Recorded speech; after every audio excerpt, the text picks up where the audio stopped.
Akshay, welcome to the Outworker. Thank you so much for having me. Pleasure to be here. Appreciate you for taking the time. One of the most interesting things I've heard you write about and speak about is how malleable our memories are and hmm how our memories aren't about the actual moment, but just the last time we were thinking about that moment. hmm So, getting into your specific life, how have your memories of military life and abusing drugs and alcohol evolved over the years? You know, at this point where I'm at now, I don't spend that much time in the past at all. To the point that my wife kind of jokes that you have a really bad memory, but the reality is I don't go back into the past at all. So I think, there's that great book from Marshall Goldsmith, What Got You Here Won't Get You There. So you use the malleability, especially if you find yourself trapped in the past, you can use this notion of once you understand how memories work, you can use the malleability of them to alter them, to morph them, to release your attachment to them. But then you get to the point like now where the past is completely irrelevant. I access it consciously only to the degree that it serves me in the present, meaning that if there's something I went through, like I need to tap into that, hey, you've done all this stuff, you can still keep moving forward. Or in my case, when I think about the war scenarios, like the friend that I lost, and I use that as a weapon, a mental weapon to move through the suck when I'm, especially right now, my whole world is oriented towards training for this solo expedition across Antarctica. So when I'm in training, there's many hard moments, and I'll remember the friend that I lost, the debt that I believe I owe for my life, and I'll go back into that space simply to access it as fuel. Other than that, it is irrelevant, and I barely think about the past. But you get to that point as you evolve, and I'm far from there, wherever the there is the highest level of enlightenment, but I'm always seeking. And now I'm at a point in my journey where I'm very present. I'm constantly present, that the past doesn't enter my realm of consciousness unless I choose it, if that Do you makes think there sense. was a do you think there was a point in your life when you were younger where you struggled with that, where you were stuck in the past? For sure. I mean, right after the war, I drank a ton, and a lot of that was running away from my demons of the past, because I would let them control me. So there was definitely a time for many years that the past ran my life, and I became a slave to it. I became victimized by it, and it led to me doing everything I could to escape from it, which was drinking for a long time, until I had to be still with myself to heal those demons from the past, to confront the past. Kind of what I was saying, right? Like what gets you here doesn't get you there. So for that time, that was needed until I could get to a point that I was more present and in the now, and not being enslaved by past forces, which ultimately are beyond my control. Yeah, getting into your experience with post-traumatic stress, I've heard you talk about how people deal with post-traumatic stress, but that has led us to defining it as post-traumatic stress disorder, which hmm is almost creating this narrative that it's an identity trait. hmm hmm When it came to your drinking and drug use, did it ever feel like you branded yourself as an alcoholic or drug addict? Or was your mindset always sort of just like, these are things that I'm struggling really badly with right now? I think when I was in the throes of it, I did ascribe that identity to myself. When I was in the depths of it, even with PTSD, I ascribed that identity of a disorder to myself until I went down that rabbit hole of researching the neuroscience, the psychology, the spirituality of the brain, about how trauma works and things like that, to release that label disorder. But same thing with alcoholic, with drug addiction. Just that became me, and I definitely defined myself by those things. It was in the healing journey of that I released that label, released that identity, recognized how even the constructs of our identity are very malleable, and the labels we ascribe to ourselves define ourselves. Now, look, this is not to say, like for example, in 12 steps, a lot of people will say, I am my name and I'm an alcoholic. And there are people I know who 12 steps changed their life, and it got them off addiction. So that's awesome that it worked. And I'm like very happy for somebody when it works. For me, it did not. I did not like the idea of that, and I refused to ascribe that label to myself. So instead, I'm going to choose a label that serves me, fully aware that that label in and of itself is a construct, as is every label we choose to identify ourselves with. But I'm not going to choose one that doesn't serve me, if that makes sense. Yeah, 100%. Yeah. And getting more so into that 12 step sort of therapy program. I've heard you write about in your book, or I've seen you write about in your book, how there are times where you would go to therapy and you would leave feeling worse than when you actually got into the therapy Mm-hmm. session. Mm-hmm. And that's actually something that I've been questioning myself, not with myself personally, but just how us as society think of therapy now, Mm-hmm. where, it's great that mental health and therapy is becoming much more normalized and transparent. And it's great that we can have these open conversations Mm-hmm. now. It's huge. Mm-hmm. Um, but do you think we've almost kind of gotten too dependent on therapy where we feel like if maybe we have a problem or if we're dealing with something, hey, I must go to therapy to fix Mm-hmm. this, rather than, hey, let me kind of grapple with this by myself? Where do you Yeah. think we sort of stand in society there? I think it's a great question, and I think it's a very good point that I would also agree with. That I do think we've gotten to the point that we pathologized everything. I mean, I'm going through a little bit of hard times. I have depression, and I get this. Like I've seen, when I've studied this, especially if you look at any video about depression, and people will say things like, if you look at the comments, people will say, "Oh, you don't get it. Sadness is not depression. You don't get it." And I get what they're saying because I've been through it. Like I've been at a point when I was in the depths of hell, man, especially after the war, you know. But if you fight for your limitations, you get to keep them. So this is what happens, and this might trigger some people hearing it, but if people will get victimized by this and say, "Oh, you don't get it. It's not like that for me. Mine is worse." If you find yourself doing that, pause and start noticing, am I victimizing myself here? Am I pathologizing? Like life is filled with trauma, life is filled with hard times, life is filled with pain. That does not mean that every trauma is post traumatic stress disorder. That does not mean every time we're sad, we're depressed. That does not mean when we have anxiety disorder, you know, or take social anxiety. Like now I come back from expedition, especially forget about expedition. I was just in Alaska for 3 months, essentially alone in a cabin. When my wife and which is my wife and I, when my wife and I came out of it to people again, we were kind of like, "Whoa, it's a little overwhelming being around people again." But in today's world, it's like, "Oh, now you have social anxiety disorder." So I think we throw that out for everything, and then suddenly it's a disorder I need to confront. And to your point, I'm not saying therapy is bad. There are many people I know who got tremendous value from it. I think there is tremendous value from being able to externalize instead of just internalizing and getting caught in the rabbit hole of your own thoughts, to externalize it, to talk through it, and that there has value. But to pathologize everything does not. And sometimes, and there are good therapists out there, but there are many bad ones too. And there are even those who are good people who want to serve, who want to help. And I've interacted with a lot of them during my healing journey. Amazing people. But in my own experience from the research I did in my own healing journey, the playbook they were operating from was just a bad playbook. You know, even take the example of me being diagnosed with post traumatic stress disorder. I was diagnosed by a therapist. And they said because I was jumpy with loud noises. I didn't like crowds. I struggled with survivor's guilt. They would tell me not to feel guilty. It's not your fault. And I get it. I get that in war, things happen beyond your control. You know, when I was in Iraq, my vehicle drove over a bomb, an active bomb that didn't explode. Here I am. My friend's vehicle drove over an active bomb. It exploded. He was killed. There's no rhyme or reason for that. That happens.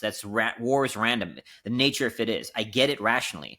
Emotionally, it didn't change the feeling of guilt that I had. But the guilt was just an expression of love for my brother. It wasn't a symptom of disorder. It was a very normal response to love.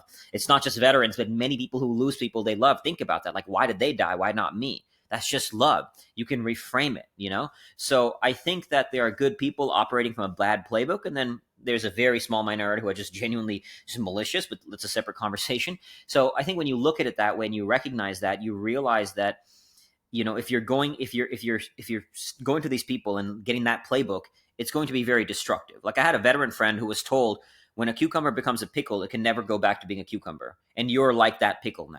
Like, what a thing to say to somebody, to tell them that you're permanently destroyed. And then we ascribe a label of expertise to the therapist, so we believe what they say, you know? So this is where I think we have to be careful. And I think ultimately it can serve you. But as I said earlier, what got you here won't get you there. So that at some point you're going to have to go just be within. I think the darkness retreat that I did was one of the best forms of therapy I could ever experience. And I could not recommend that enough for anybody. And to illustrate, I think you know, but I spent 10 days, 7 days, and then 10 days sitting in a dark room completely alone.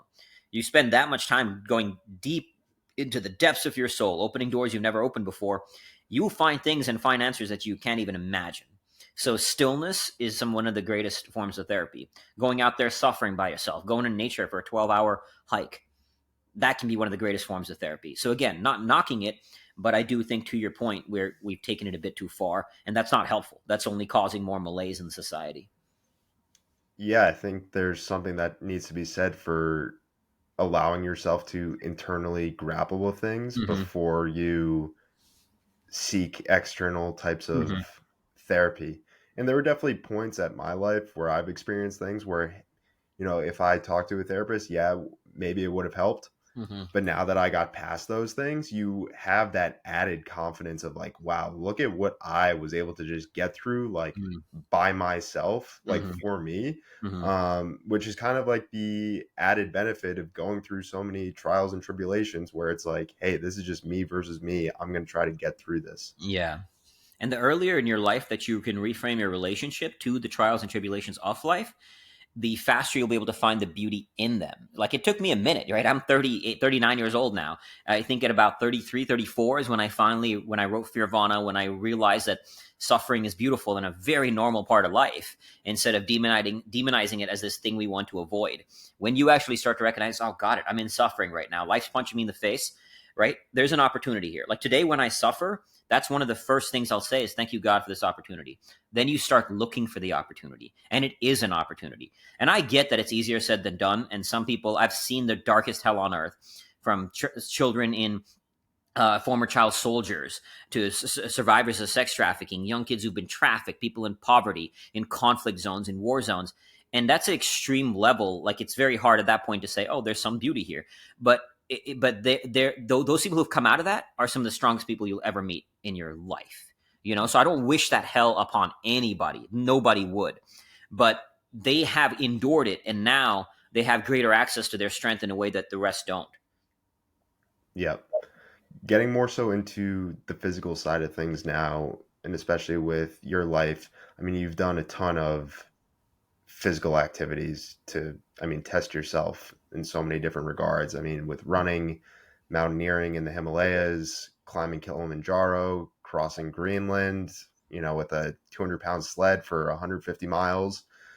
One of the things that I find most fascinating about it, though, is, and I've heard you speak about it on a different podcast, was how you were trying to seek out an intense environment so you didn't have to sit still with your demons. And there's this quote from your book as well that I love where it says, struggle can be a tempting way to avoid the inner work that takes place beyond it. And I think that this is one of the dangers within sort of personal development or personal growth that doesn't get talked about at all whatsoever, is how personal development activities, they can be vices as well if you're doing it from the wrong headspace. Mm-hmm. And the reason why I believe that is because personally I have done that. I'm big into lifting weights. I love working out, Mm-hmm. and working out at one point in my life was sort of used as a tool to mask myself from other Mm-hmm. stuff within my life that I Mm-hmm. wasn't, paying attention to, that Mm-hmm. I should have. Mm-hmm. So how do we go about confronting this when it's so easy to hide behind these activities that are positive and good, that people see with a naked eye and sort of will praise you, when maybe there's a lot of stuff underneath Mm-hmm. that isn't being, taken care of? Yeah. The answer is ultimately stillness. I believe it's one of the greatest human fears. It's not a fear that if you ask somebody, what are you scared of? Almost nobody would say stillness. But as Carl Jung said, people will do anything, no matter how absurd, to avoid facing their own soul. And that is what we do. And to your point, it's not just the negative things of drugs, alcohol, porn, sex. Well, sex is not inherently negative, but sex addiction. I have friends who've struggled with that, or binge watching Netflix, things like that. That will do these negative things to avoid ourselves. But as you said, there's also the positive, like working out or working on our business. There's many entrepreneurs I know who I see this, right? Incredibly successful, made tons of money, but they're miserable because their work is just their distraction from avoiding something that they're going within. So the answer is, you're going to have to do the hard thing of going within. That's not easy. That is very, very, very hard. Hence we will do anything to avoid facing our own soul, and hence we stay more distracted than ever before. And now the environment is more conducive to distractions with our phones. We're constantly distracted. So the answer is you're going to have to do the hard thing and take that journey within, which is why I could not recommend a darkness retreat enough. I've had since doing it, a countless number of my friends are gone in. One of my really good friends, my best friends, is going in 2 weeks. Because we've all seen the value in it, and we're now going within to find some answers that we can't find in the distraction. So again, this is not to say that things are inherently bad. Like, I'm sure you might still work out. I still do these adventures, but now I'm not doing it as a running away from my demons. I'm doing it as a seeking to a higher and awakening, to a new enlightenment, not as just an escape. And you will know the difference. Like, that's where self-awareness comes in. To an outside eye, I mean, somebody sees me. When I did the Greenland crossing, that was me escaping, right? That was before I hit that rock bottom moment after the war of drinking and wanting to take my own life. But now I'm actually going back to Greenland this year. So to the outside eye, it could look like he's doing Greenland and doing Greenland, granted, but it's two very different Akshays that are setting foot in Greenland, very different Akshays. And that's the key is the self-awareness to face that truth. That's the step one, is recognize, am I just running away? And you have to actually own that. Like, if you're not going to own that, then you're just going to keep running away, and you're going to keep staying distracted. And as Carl Jung also said, until you make the unconscious conscious, it will direct your life and you will call it fate. So that's what happens. These inner demons are going to run you. They're going to shape you. You're going to find some degree of misery that you're facing within, until you actually take the time to be still. So that is the answer. And being still does not only mean a darkness retreat. You could just go for a long walk isolated with yourself in your head. Go sit still in a dark room, or even in your house, or in a lighted room. For depending where you are in your journey, start somewhere. For some people, the idea of 10 minutes sitting still with their mind is horrifying.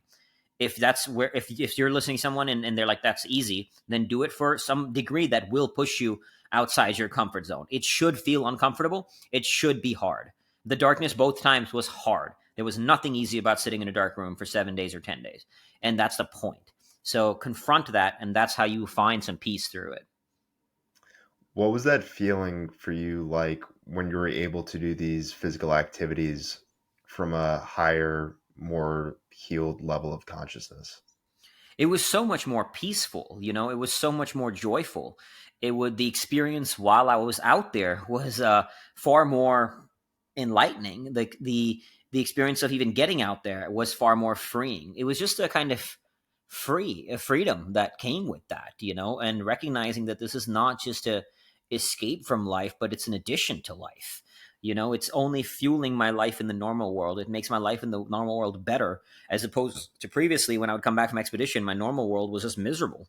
I was just constantly coming back and then wanting to go back out because I was miserable. Now it's like, I love my life here. I couldn't love my life anymore, but I go to these places still because I still seek a new awakening, and there's always new awakenings to be had. There's greater enlightenment to be earned in this lifetime, so I go now in search of something. I've heard you speak, and you just said it there before, a lot about Carl Jung. When did you first kind of come across Carl's work? And, I've heard, like I said, I've heard you speak about him a lot. Yeah. So, how does he act as an inspiration for you and sort of with the work that you do today? I think Carl Jung and Viktor Frankl are two of the psychologists that I quote the most, that I love the most, that I value their insights the most. I think they speak from a depth of wisdom which is very, very, very rare, and it's profoundly shaped my own attitude to myself as well as my work. Because their quotes, their work, their ethos, their ideas, for one, for themselves, in and of themselves, are based on a lot of life experience, but when I quote them, it's not just a quote that I'm reading from a book. It's life experience that has validated that those ideas are true. I've experienced the gamut of the human condition, from the heights of opulence to the depths of adversity, both within, in terms of internally, as well as without, seeing it externally. And so having this range of life experience has showed me in a very visceral way, in a concrete way, that this wisdom that they speak is not just cute ideas. It's it's truths that are deep truths. And so that's what's allowed me to really, like, they've affirmed my own life experiences and helped concretize it and crystallize it through the words that they use, through the wisdom that they have, in a way that sometimes I could not have, so I treasure their learnings a great deal. Getting more so into an artistic side of things now, I've heard you speak a lot about movies, whether it's with Black Hawk Down and Hmm. that how that led you to the Marines, or I've heard you speak about the Green Mile. You've also done a lot of method acting, and you have this quote where you said, "I'm awakened to the truth that all my reality is an illusion, and the illusion I want to ascribe to the deepest existential question, who am I? There's no right answer to that question. My answer to that question is I'm the creator of my own illusion." So to put a different spin on that and going back to the movies with Black Hawk Down and the Green Mile, does it ever feel like you're living in your own movie or that's what you're trying to create? Absolutely, man. When I look at my life, I feel so blessed and privileged for the life that I've lived. It feels like an epic movie, In fact, as we speak, there's somebody writing a script about it. So one day, down that many years down the road in the future, that wouldn't be surprised if you see a Fearvana movie out there, because it is feel very movie like, and I feel blessed for have experienced that. And I think anybody listening, we are all writing our own story every point in life. So you want to take control of that pen. Is it the story you want to be living? And these life experiences of playing on the edges, exploring all kinds of edges, and exploring edges does not mean having to go to Antarctica or that extreme. It means exploring your edges. When you play on those edges, it makes life more fulfilling. Then it feels like you're living this epic adventure of a life that is movie worthy. We're all creating our own movie. So create one that you want to live in. That if you were watching this movie about your life, would it be one that inspires you? Would it be one that lights you up? I mean, I've gone through the ups and downs, but that's what makes this an epic adventure. You can't have a summit without a valley. You can't have a high without a low. So all of it has shaped this grand movie that is my life, and I'm very, very grateful for all of it. Yeah, I came to the realization when I was going through a pretty bad back injury. Mm, And I had that sort of realization or that thought process of like, hey, this is the story that's being written about me right now. And I mm, came and I realized it was like, if nothing happens in your life, if you don't have challenges, especially challenges that are thrust upon you that maybe you're not willingly want to put yourself into, those types of things don't happen. You've got a really boring story that nobody is going to be inspired by, or, you're not going to have that extra confidence mm-hmm, and you're just going to go through life without any sort of excitement. And that's where mm-hmm. those challenges come from. Absolutely. I think it was Seneca who said, "No man is more unfortunate than he who never been granted suffering, for he's never permitted to know himself." I mean, every movie, there's the hero's journey of them rising from the adversity. That's what makes it movie worthy. That's what makes our life epic. Again, I get that it's hard when you're in it, but there could not be more beauty in the rising above of it. Exactly. Yeah, you can't have that realization until you get past it, but you Hmm. don't have that realization without going through it. Hmm. Um, Absolutely. how is the exhaustion and endurance of writing your book, Fearvana, compared to the exhaustion and endurance of, all the physical stuff that you do? Hmm. It's a very different kind of struggle. The creative process of writing a book was very, very different. It leads to this kind of constant questioning: Is this good enough? It's a little bit more complex in a way. It's not as simple as when I'm running ultra marathons or polar travel of just putting one step in front of the other to keep moving forward. I would say overall, although there was a time where I felt that it was harder than many of the things I've done, overall it's easier because you're not suffering to the degree you are, especially in polar travel. It's incredibly brutal, the level of suffering, but it's definitely a more complex struggle that came with its own set of challenges that I value as well. That's what coming back to playing on the concept of playing on edges. It's a new edge to play on. That's why I valued it. I mean, the way I wrote my first book, I would not do it for a future book. I mean, procrastinated a ton, made mistakes a ton, almost rewrote the whole book, a second time because of that. So the next book I write about the Antarctic crossing will be. I'll go through a different process. I've learned a lot from writing the first one, and I'm so grateful I did it. Not only because of the impact it's making, but because if it was a very cathartic and valuable learning journey for me. Because when you teach you have to crystallize your subjects. They can't be these floating concepts in your head. You have to crystallize them, give structure to them, and so you learn more when you teach. And book is an act. Writing a book is an act of teaching. So I'm grateful for the learnings that I had as well in it, beyond the impact it also has made. But it was a lot more complicated kind of challenge in a way. The creative, like the constant questioning: is this good enough? Is every line you're like, oh, should I write this better? So that kind of thing. It's definitely a little bit more nuanced and complicated than putting one step in front of the other. Yep. So you've encapsulated, and it's very cool. You've encapsulated your entire philosophy with this one word, Fearvana. Hmm. Was that always your goal at the start of trying to find a word, or did you like think like, hey, it's important for me to come up with an actual term for your full philosophy? Just walk me through your process there. Yeah, it wasn't necessarily the idea to create a new word for it. My ex-wife actually coined that word. I had been living this way, all the things that I did, and she crystallized it by giving it this name, Fearvana, which, when she said it, we were both like, "This is gold," and it became everything that I am and I do.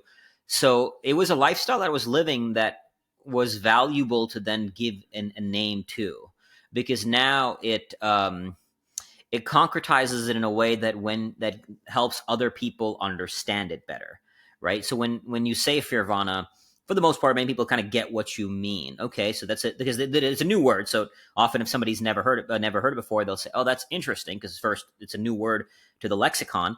But then they're like, "Oh, the fear in nirvana." They kind of get it. So tell me more. And when they hear it, there's a kind of aha that comes with that, and there's a curiosity that comes with that.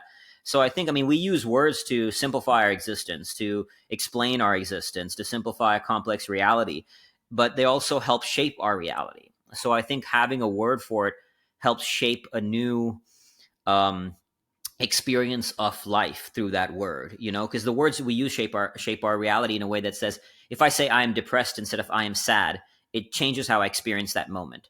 So if we use this word, we can now have a new word to say, I'm in Fearvana, I'm feeling Fearvana, I'm experiencing Fearvana, right? It adds a new dynamic to how we experience life, and that is the goal ultimately. I want people to find nirvana through fear, to find bliss through struggle.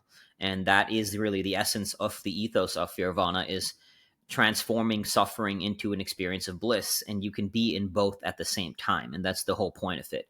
There's a union between the two. They're not the antithesis of each other, they're the access point to each other.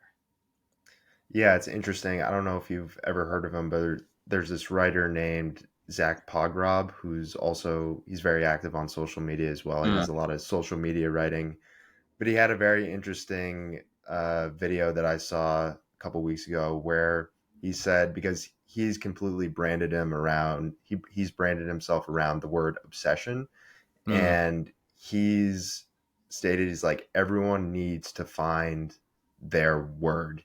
He feels like everyone mm, like has a mm, word that they can like deeply connect with mm, on an emotional level. mm, And my word and the name for this podcast is outwork. Like, I feel mm. like over the years, my word has become outwork, where I feel it on a deep emotional connection, I and I love want it. to share that word outwork with everyone. Mm-hmm. And I put this up on my Instagram the other day. I said, whenever I see the word at work, there's a deep emotional connection, and my goal is for people to feel that as well, Mm, and not necessarily to think of me or to think of this podcast, but when they see that word, they go deeper within themselves. And I mm-hmm. feel I like love that's a that. very similar thing with you and Fearvana. And I mean, Fearvana is awesome because you Thank you. created a word, so it sticks out even more. Yeah, thank you. No, but I love that. I love that idea, and resonate with both those words of obsession and outwork. Yeah. That's So very cool. the interesting thing, when I opened up your book, and it was on the first page, or one of the first pages, was the endorsement from the Dalai Lama. And I heard you speak about how it was a pure cold pitch. And I'm just curious to know, walk me through the entire process of Hmm. getting that done. Yeah, when I wrote the book, I was a complete unknown, no brand, no platform at all. And here I wrote this book that it's on a very spiritual concept, right? This idea of Fearvana. And so I needed sort of validation, endorsements, as all authors do for books, to give it some firepower to endorse it to a wider market. And I thought, how cool would it be to have Dalai Lama, as a spiritual book, this kind of the spiritual leader. And immediately I shut that idea down. I was like, there's no way. Like, who am I? That's not going to happen. And then later on, actually, the first endorsement I got for my book was from Seth Godin, which was also a cold pitch. And Seth Godin is an amazing human being and a very well-known person as well, but just an amazing soul. And so when I got that, it kind of reframed my idea. I was like, well, why not? Why not try? What's the worst that could happen? If Dalai Lama says no, I'm exactly where I'm at to begin with. So who cares? Why not try? So I reached out to first the form in His Holiness's office, got me nowhere. Did a ton of research, found a name and an email address for one particular monk in the monastery there. Reached out to him. He connected me to two other monks. Finally got to the third monk who said, all right, we got your stuff. Because I also shot a personal video for His Holiness, for the Dalai Lama, to explaining my journey and everything I've been through and everything we want to do with Fearvana, the mission for it, the larger mission that extends beyond myself. And then this monk was like, all right, we got everything. We'll review it. We'll get back to you. Over 5 months, I kept building a relationship with this monk and going back and forth. And after about 5 months, he wrote me back saying, considering everything you've been through and your genuine desire to serve, I'll press your case. And throughout this whole time, every time I wouldn't hear back after 1 week, 2 weeks, 3 weeks sometimes, I kept thinking, they're ignoring my emails. Why would they endorse my book? And you have all those doubts, the who am I questions that we all go through. But that's the key is you can have those thoughts, but you don't have to be defined by those thoughts. You can still take action in the face of them. So I would follow up anyway. I would write back anyway. And then after he wrote me those words saying, I'll press your case, I ended up getting a forward from His Holiness, which was tremendously beautiful, such an honor, because I was only asking for sort of a one-line endorsement, but he wrote the forward, and I actually have framed in my house in India the forward that they wrote on this letter with His Holiness's seal and his signature. And it was such an honor and a privilege to have that. And of course, game changer for the marketing as well. And it helped validate the concept to a lot more people in the book, but also just a huge honor for me personally. The power of asking. It's incredible. Exactly. If you don't ask for it, you're never going to get it. Like the people, I can't tell you how I've had people now reach out to me on a podcast. One guy recently, and he said, I never thought you'd say yes. And I was like, I love that you asked, and a lot of people don't even ask because of that fear of, I never thought you'd say yes. Or what if they say no? If they say no, who cares? You exactly are where you are anyway. So why not try? What's the worst that could happen? And then there's ways to ask that make it more effective. You can learn things like that on how to communicate more effectively. So there is sort of a mindset piece as well as a strategic piece to it, but it's definitely always worth asking because at worst they say no, and who cares? One of my favorite parts about your book is this overarching theme of dualities. And one of them that I find most interesting is the duality that you talk about between suffering and play, and how you would always lean on the edge of suffering and stay in a constant state of suffering rather than ever going to the other side of things on this side of play. And that's something that I definitely struggle with as well, where I always feel like I'm in a mindset of, hey, if you're not constantly in this stressed out phase, or if you're constantly not like pushing the needle on one side, then you're not growing. How do we get out of that mindset that if I'm not always suffering, then it must mean that I must not be growing? So for one is reframe even how you look at suffering. So for example, like me walking up to now I'm married, right? Walking up to a girl was more terrifying to me than all the crazy things that I do. So that was a kind of nuanced suffering. Or same thing with writing a book, or even like dancing. If I would go to retreats, I would be more uncomfortable dancing than I would doing 100 burpees in the corner. Now, most people think of 100 burpees as way more suffering, but for me, that was more uncomfortable, right? So we get attached to our own level of comfort, even if it's uncomfortable. Even if burpees is uncomfortable, that was kind of my comfort zone. So that's one thing is reframe how you look at it, because suffering is not inherently the traditional forms. It's going to be different for everybody what's uncomfortable. Two is recognizing that, look, life is a series of dualities. As I said earlier, you can't have a high without a low. So if you stay on only one edge of any duality, you are limiting your growth inherently because you're only staying trapped with what you know. So even operating from that paradigm that you need to go push yourself to grow, you need to push yourself onto a new edge. And that edge of suffering and play becomes a new edge, right? Play becomes a new edge to then grow from. And if you don't do that, you're not only going to hinder your growth because you're staying trapped within what you know, you're actually missing out on the flavor of life, you know? And I think now, young men, there's this kind of movement I see of like, you have to suffer and constantly be hard. And look, I get it. I do some of the hardest shit. I'm not saying this egotistically, but I do some of the hardest shit a human being can do, right? I'm attempting something no human being has ever done before, to ski across Antarctica for 110 days completely alone. I've lost 2 fingers to frostbite. I do a lot of crazy hard shit. I'm all about that too. But when I'm not out there, when I'm not training hard, my wife will tell you I like to be absurdly comfortable. I'm extremely playful. Me and my friends are constantly laughing. Me and my wife are constantly laughing, talking shit, joking, being light, like as playful as you could possibly imagine.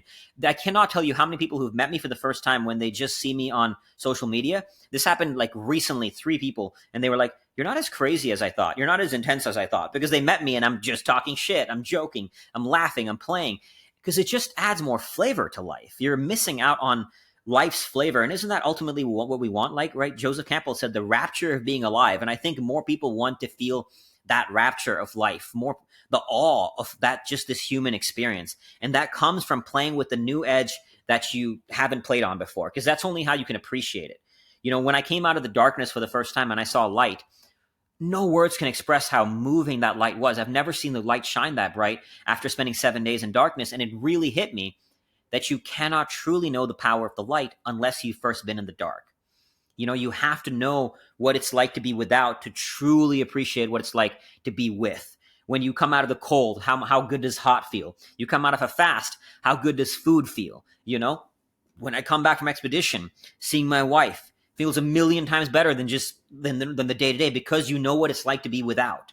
So the value is going on new edges. That's why I stress this idea of dualities, because it not only gives life true flavor. Contrast is what gives life its flavor. Otherwise, you're just in, as you know, as Henry Thoreau said, most men live lives of quiet desperation, and I would argue most people, not just men. And a big reason for that is we're just living static, like a kind of flat line. But you have highs and lows. If that's when you really want to play on the adventure of life, every movie there's highs and lows. It's an adventure. That's what adventure is. That's how you feel more awe, but that's also how you grow more. When I started embracing play, leaps and bounds. Not only did it improve my ability to suffer, because now I could bring play to suffer, it just improved my overall quality of life. And so that's how I would stress is like, look for a duality causing you friction. If you find yourself too stuck, like in your case, you mentioned similar to where I was too, like I was very like, I have to suffer all the time. And I realized the flaw of that because I was bringing suffering unnecessarily to my life. And I was like, all right, let me go on the other edge of that duality, you know? So I'm also like always looking for a duality to play on. That is one that I find myself leaning too hard on one side. That's one of the reasons I went in the darkness as well. I was a giant control freak. Everything is in my world, right? I'm going to control my reality. And that's not a bad thing. It's good, but there's also value in surrender. So I went into the darkness to play on the edge of surrender, you know? So always looking for a new edge to play on. And that's how you find new growth. Otherwise, like every one of us, we don't know what we don't know. So if you stay on one edge of one duality, you don't even know what you don't know. When you start going on a new edge, you start to at least discover and tap into new doors that you've never opened before. And now you can say, got it. Oh, I didn't even know that. And then you have new growth. You have new insights, new awakenings. Yeah, I realize that if you try to stay on one side of the duality just constantly, if you just try to stay in that constant state of suffering or Mm-hmm. whatever it is, I realize you're weakening the effect that it'll have on you, because that just becomes your new normal rather Mm-hmm. than sort of the give and take of playing on both sides of the Exactly. duality. Exactly. And you spoke about it just a little while ago about how, you know, when people would meet you, they're kind of like taken aback about sort of like, oh, you're kind of this, you know, not so like hard guy or whatever. Um, and I was listening to your interview with Danny Miranda, and he said, I really feel a deep sense of peace within you. And relating that to the dualities, because this is something that I actually realized about myself and didn't even think about it until I heard that and started thinking about this duality. You know, Mm-hmm. I'm a pretty quiet, reserved guy on the outside, Mm-hmm. but on the inside, I'm very loud and aggressive, sort of like that Mm-hmm. internal person within myself. So I Mm-hmm. feel like that's where I have to play on that duality, where like internally I'm loud, so like on the outside I got to be quiet and reserved to balance it out. Mm-hmm. Do you think that's kind of the case for you, where maybe you have this deep sense of intensity and aggression within you, and now you're sort of like on the outside, sort of like very composed? I think why Danny, I mean, ultimately, of course, only he can answer that question why he felt it, but why sometimes people, I get that notion of sense of peace is because I've gotten to a point, and of course, there's a continued growth journey to be had, but I'm able to find an alignment of those two opposing forces. So I use aggression consciously because controlled aggression, controlled rage is a powerful tool, but I'm also at very much at peace, you know? So I think it's an alignment and a oneness that I've been able to find within that has allowed me to bring to be more peaceful. Like nothing triggers me now. You know, even my wife will tell you, like, you're constantly sensed, like nothing gets you. You're always very peaceful. And it doesn't mean I don't feel the emotions of the human experience. I value and I want to feel it. Like movies make me cry, things like that, you know. But that's why I think it gets that, to your point. If you feel internal, loud inside, externally sort of quiet. It's about knowing when to choose which. And like, I don't express rage to people, but I express rage when I need to for my goal. Like, I'll express controlled rage to keep moving forward when I'm dragging a 500-pound sled sometimes, you know? So, I think that's where that peace comes from. Is you're able to be the eye of the storm. In my case, I literally trained in storms. I would go out in winter polar storms, sitting in a frozen lake, and I would sit there and with like the water hammering me, wind hammering me, and I would say out loud to myself, "Be the eye of the storm." So in a very literal storm, I would train myself to stay centered. And the more you can do that in the normal world. Go to a cold tub. Many people who enter the cold tub for the first time will freak out because it sends such a shock reaction, understandably. So the more you can practice being still in the face of a storm, the more you can bring that level of peace and stillness to all life. And then coming back to the duality concept, the more you find alignment and unity in all edges of all dualities, the more you represent oneness, and that beingness will radiate, you know, it will shine through because you are aligned within. So going deeper into your physical feats, and there was one part of your book that really stood out to me because of what I know you're going to be attempting later this year. And that quote is, "We all need a unique map to guide us through the back roads of our brain. You create this map by walking the street, by taking wrong turns, adjusting, and finding a new road. Most of all, you keep walking." And that last line, "you keep walking," is what really Mm. stood out to me, because you're going to be taking the ultimate walk, it seems like, later this year. You're going to be attempting to be the first person ever to do a coast to coast ski crossing of Antarctica, dragging a 400-pound sled for 1,700 miles for 110 days, completely alone. When did the idea for this first arise? The funny thing is, actually, when I was in Iraq in 2007, I had written in my journal, I don't remember writing this, but I remember reading it in my journal many years later, that one day I want to do a never before accomplished expedition in Antarctica. And at that point, I barely had any polar travel experience, you know, so that was kind of wild that I wrote it. But directly, the idea came to me about 4 years ago. Because I've done adventure, like kind of decades of adventuring. I got into outdoor sports after joining the Marines and done kind of every outdoor sport you can think of. And then in 2012, after Iraq, I did the 1 month crossing of Greenland, which is kind of one of three big polar adventures. There's Greenland, the North Pole, and South Pole. Those are the big polar journeys. That's the most accessible, easiest, and cheapest, which is also a big reason I did it. It's significantly cheaper. And then after that, I hit the sort of rock bottom moments and all that. But when I came out of the drinking and coming out of that point where I was on the verge of suicide, I started getting back in ultra running, continuing to look for new challenges, and then polar travel drew me back in because it is not as dangerous as mountain climbing or free soloing, like Alex Honnold's free soloing, not even remotely as dangerous, but far more extended suffering than any other pursuit I have ever done. And I've done mountain climbing, I've done some free soloing, not at Alex Honnold's level, but a lot of outdoor pursuits, and polar travel is the greatest suffering ever. So that's what drew me back in, not the suffering in and of itself, but what the suffering gives you access to. The greater the suffering, the greater the reward. The bigger the dragon you battle, the greater the treasure you unearth on the other side. So what I'm looking for is that treasure, and polar travel offers the opportunity for that. And this is the last great adventure in Antarctic travel that hasn't been done yet.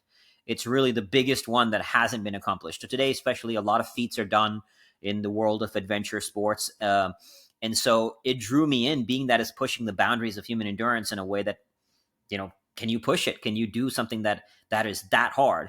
And that inevitably, that was the initial draw, but also the spiritual draw for me is to go that deep into the depths of solitude, into the depths of suffering, to unearth that divinity within, to awaken my own inner Buddhahood that we all have, and really to find the treasures of the human soul that can only be found in that level of solitude and suffering, away from the distractions and decadence of normal life, and to unearth those treasures. And that's what I'm seeking. So it's a very spiritual draw, but definitely part of the draw is that it's never been done before. So you're pushing the boundaries of human endurance, boundaries of human consciousness to new heights.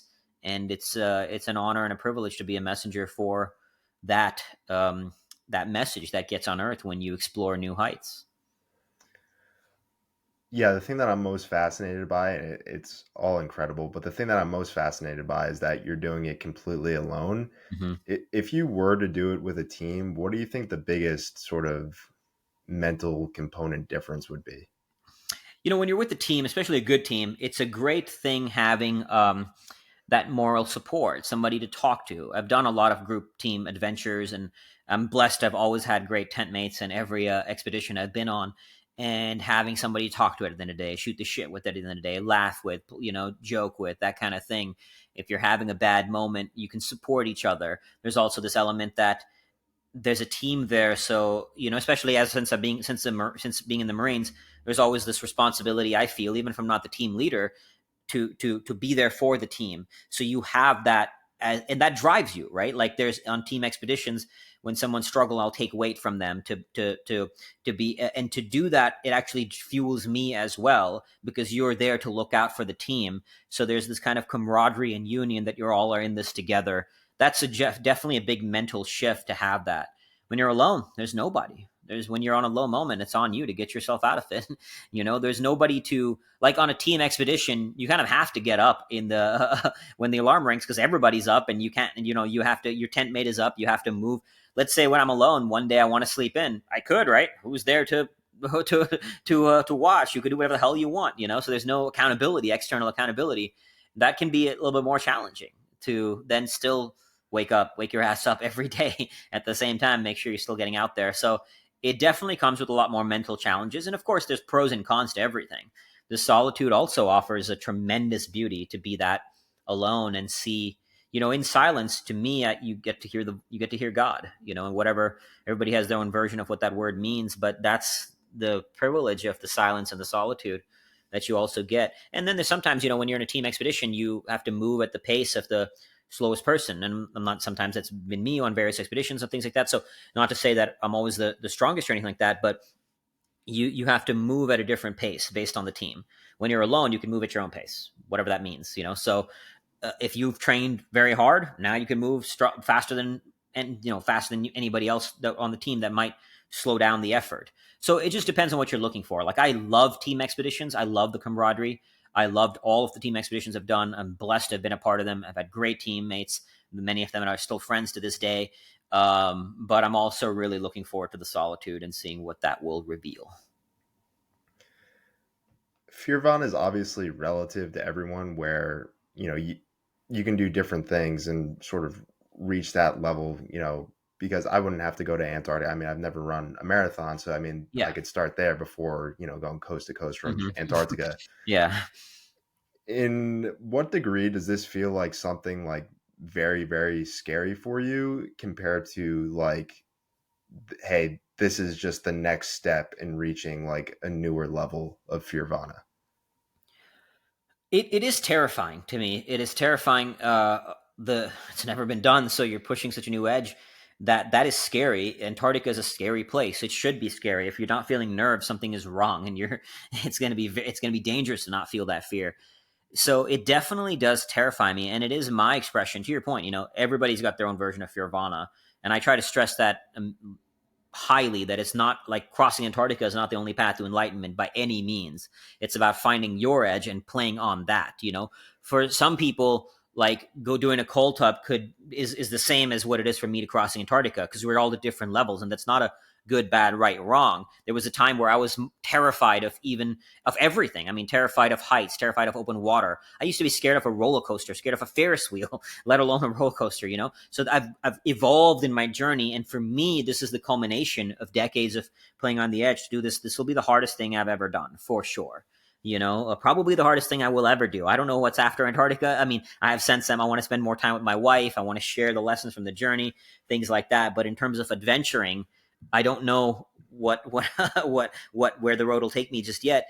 So this will be one of the hardest things I've ever done in my life, and so for me, it is a culmination of a lifetime of playing on the edge and my expression of Fearvana at its apex moment. Not to say I still won't do hard things after. Of course I will. It's kind of the nature of what drives me. But those things might look very different, and might be getting kids or something. Kids is probably more daunting than crossing Antarctica. I've seen people with kids, so I can imagine it is more daunting than crossing Antarctica. So there'll be new challenges ahead, and we'll see where that goes. But it is a terrifying journey. That is my kind of apex moment at this point of my expression of Fearvana. Have you thought about it, or I mean, do you have any idea of how you are going to reacclimate sort of to the mundane everyday life after Antarctica? There's a little bit of an adjustment period for sure, even after smaller expeditions, let alone 110 days alone, in the wilderness. So there'll be an adjustment period. I'm very, very blessed with an amazing wife who is incredibly supportive, and like unreal how sweet and supportive she is and how she looks out and takes care. So thankful about coming back home to that, which will be invaluable and a game changer to have her support and love there. But there'll be a little bit of an adjustment period, reacclimating to people, to the world, to normalcy, to reality in that sense. And then once you move through that, whatever it'll entail, then it's kind of moving on to the next thing, to the next struggle, to the next worthy struggle. So, like I said, I do want to write a book. We're filming a documentary around the crossing. So after the crossing is over, getting that going, sharing the lessons from the journey, spending more time with my wife. In the first year of our marriage, I'm gone for 6 months out of 1 year, because I'm going to 2 training expeditions, a month long, and then about 4 months in Antarctica. So a lot of time away, and I want to make up for that time to spend more time with her, and then kind of focus on building the brand, the business, to help more people find their own Antarctica. That's ultimately what it is. That, like, there's a selfish component to Antarctica, in that I'm seeking my own enlightenment, but there's also a selfless component. Like, I believe I have a responsibility to earn this life that I've been gifted. Like, I should have died many times, including that time in Iraq where the bomb was I drove over an active bomb that didn't explode, and I should have died, but I didn't. I was born to good parents, to a great life. Simply by being born where I was born, I have a million times more opportunities than people born into hell on earth and war zones and the darkest corners of earth. And so I didn't do anything to be born where I was born. So to me, I owe a debt for this life. And coming back from Antarctica, we'll be sharing the wisdoms from the edge to help others find and live and create their own Antarctic crossings, whatever they may be, and ultimately find their own path of Fearvana, which I've obviously been doing already through the book and helping in that sense. But Antarctica will push me to new edges that I've never been, and ultimately allow me to unearth new treasures that I've never unearthed, and then share those treasures with others. I heard you on the Wellness and Wisdom podcast, and one of the things that stood out to me about you talking about your Antarctica adventure is you said that I'm simply a messenger for this wisdom. So, as this messenger for this wisdom that you can receive from the edge, it's my responsibility to bring it back. So, the thing that I'm curious about is, and have you thought of like a game plan for how you'll be writing or recording this wisdom or these thoughts that you have in real Mm-hmm. time so that you don't forget it? Yeah, great question. I will be doing video journals out there. One for myself, so I remember it. To your point, two, that'll be part of the documentary as well. I do carry journals as well to write down. So we'll definitely be documenting the learnings and the experiences as I'm going through them, for myself later on, and to have that to share as well. I also listened to your YouTube video that you put up a couple years ago from after you got out of the darkness retreat. And you said, from Mm-hmm. this day forward, I can only hope to look at the world every single day every single moment with the eyes I just saw them as today. Mm. And I know that you saw the brightest light when you were in that darkness retreat. So now going on the opposite side of things, when you're in Antarctica, have you thought about how you'll go about finding darkness in this extreme amount of light? I think a figurative darkness will be somewhat inevitable to experience in that, being that it's constant light, not even forget about just light, no stimuli. There's no trees. There's mountains for portions of the journey, but for the most part, the journey will be nothing, literally nothingness, blank white nothingness. And that is one polar explorer, Henry Worsley, called it the Great White Darkness, because there is a darkness that comes with that, in that it will unleash your own inner darkness. I'll have some very dark night of the soul type moments out there, I have zero doubt, some very dark moments. And that's part of the reason I go. I mean, I want to see what darkness will be revealed. Because that's the thing, when you are still with yourself, when you go into those places, when you open doors within your soul that deep, within the human soul, what comes through those doors is not just sunshine, rainbows, and unicorns, right? It's the same thing with meditation. People think meditation is very peaceful, and then they do it, and I'm like, oh, it's not so peaceful, because it's not just all the beautiful things that come out of those doors. It's also the demons. It's also the darkness. It's also that despair, right? And you have to face it. But that's the value, is facing all of it. So darkness that I'll experience will be inevitable in that level of silence and stillness, but because that's what silence and stillness does. So I'm excited to see where that will take me, because I've already confronted a lot, but I'll be going much deeper now, and I can't wait to see. Like, I don't know who I will be on the other side of Antarctica. I don't know what I'll experience out there. I don't know what will be revealed out there, but that's the curiosity with which I go, and which I seek the wisdom from that, and to, as you said, as I've said, to be and then become a messenger for that wisdom that I simply get to be a vehicle for the wisdom that Antarctica, that God, that the silence reveals. I know you've said before that you feel like you're not physically gifted, whether it's with your physical ailments, with scoliosis or your blood disorder called thalassemia. The thing I'm interested about, and I'm curious to know if you've done any research on this or not, is do you think there's any part of you or just people in general that have a natural or genetic gift for being able to enjoy or endure pain more than others? I mean, there's genetic factors that undoubtedly shape us, right? I mean, a proclivity to certain things, like if you're born with the height of Shaquille O'Neal or something, right? Or the ability to get that tall is going to shape you a little different way. So everybody's going to have genetic differences that we're born with, but you don't have to be like, I don't like. I think when I look back at my own life at a young age, I do remember hints of this kind of version of me. I remember when I would get cut playing rugby in India. I kind of valued that cut, like it was a battle scar, and I valued that it signed that I had gone to war and worked hard. I didn't use the same lingo in that time, but essentially, I remember thinking like this is a good thing, that this scar that I had earned.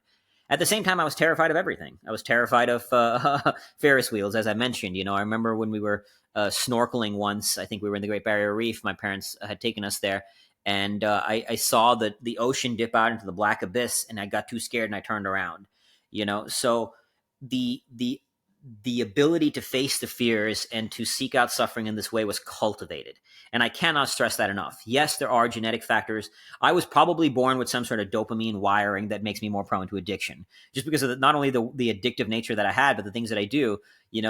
So I could choose to let that victimize me. My thalassemia, it transports 25% less oxygen through my blood than a normal person. Two doctors told me boot camp would kill me. I could let that define me, but I didn't. I went to boot camp, and obviously I survived. I do things that are very, very intense physically, so I don't let my thalassemia stop me. So the point is, whatever your genetic proclivities, you decide who you want to be. And there is a pragmatic nature to that. Like right now, if I decided I want to be an NBA basketball player, it'd be incredibly stupid. And almost certainly it will never happen in my life. So it's coming back to the duality. You apply the pragmatic, practical with the dream, with the impossible, and you say, this is who I want to be. And then you look at, like, if I'm a 5 foot person, NBA might not be the best thing for me, but okay, but there's other ways I can do things. I can seek out things, right? So you apply the practical with the dream, and you find a path that you can take that would unite the two. So genetic components are certainly not irrelevant. It's not just like, oh, you can be anything you want. I think that's a little too like feels good, great, but it's more there's like a practicality you have to take into account with that. And clearly, I'm all for striving for the impossible, like with what I do. So I'm not denying someone's dreams to strive, but if you ignore some pragmatic elements, you're kind of setting yourself up for failure. Yeah, it's interesting going off that a little. I interviewed a guy a few episodes ago. His name's Rob Tortorella, who he was in a very bad uh, car accident when he Mm, was 21 years old. He was paralyzed thereafter, but he's gone on and done incredible work with his business career, and he's started a foundation, mm, and he used this incredible, tragedy to, use it to his advantage. And he said, I took my tragedy and turned it into a gift. And obviously that's an extreme nature that a lot of people mm-hmm. will never go through, but it just gets into that mindset of, whatever happens to me or whatever I'm born with, it's just reframing it of like, hey, this is a gift rather than a Exactly, tragedy. exactly. um and going off that a little, because I know, a word that you also use a lot is debt. um do you ever think you'll get to a point in life where you feel like you've fully paid off the debt for the life you were given? Great question. And I don't know, to be honest with you, that answer, I don't know. People have asked, a handful of people, not a lot. So I love that you asked it, have asked, do you think you'll have feel that way after Antarctica? And I think part of the beauty is that I don't know. I value that place in my head. It serves me. I know that that idea doesn't resonate with people, with some people. And me, some of my close friends have said that it might not be healthy to think that way, and that word debt doesn't resonate. And the point of that is to say it's not about whether it resonates with you or not. That works for me. It's about finding your version of whatever demons you've encountered, turning that into something of value. The demons I've faced, they have led to this realization that I have a debt, that I believe that I have a debt to pay for this life, and I believe from the core of my soul, and I own that, and I value it, and it works for me, and I use it. So that is a valuable place. It's a valuable construct to abide by for me that serves me. Will I have paid it off after Antarctica or ever? I don't know. I think it remains to be seen. And maybe maybe if and when I get there, um, there will be a new construct that serves me in the next phase of my evolution, right? What got you here won't get you there. So right now it'll get me here, whatever the next evolution is, but wherever the next evolution is after that, this version of me can't possibly know what it is, right? That's the value of the next evolution. So we'll see. We'll see where the road takes me. I think that's the perfect answer, and one of my favorite quotes, and it's the first thing that I ever learned in my freshman year philosophy class of college, was the famous quote from Socrates: "The only thing that I know is that I know nothing." I feel Mm, like that's such a massive strength to be able mm, to just live in the unknown. It's very absolutely, brother. powerful. Absolutely. Akshay, where can people go to support your cause, whether with Fearvana or where you're going to be doing Mhm. later this year with Antarctica? So you can find me on Instagram at Fearvana, Fearvana. And then also you can learn more about the Antarctic journey, even support it. We are raising funds for it because it costs $750,000 to pull it off, all the logistics the of pulling off a journey of this magnitude. And so at greatsoulcrossing.com, that's great, SOUL crossing.com. And support the journey. Every bit makes a difference. And we also give away at different donation tiers. We give away rewards like all the mindset tools that have developed over decades of playing on these edges. I also give away like the method acting training I did because I firmly believe after decades of doing personal development work, there's no greater tool for personal transformation than the method acting process. And so I give away 6 hours of training on that. In different donation tiers, I give away different mindset tools and different rewards for that. And all of the money, I'm not making a dollar of it. It goes to fund the expedition, not just one single dollar I'll be pocketing. So any support there is well received, and it'll be a part of a journey to make history. So thank you for asking, and thank you for any support. Well, Akshay, I appreciate you for coming on the Outworker, and I'm very excited to watch the journey and how it unfolds later this year. Thank you, brother. Thank you for having me.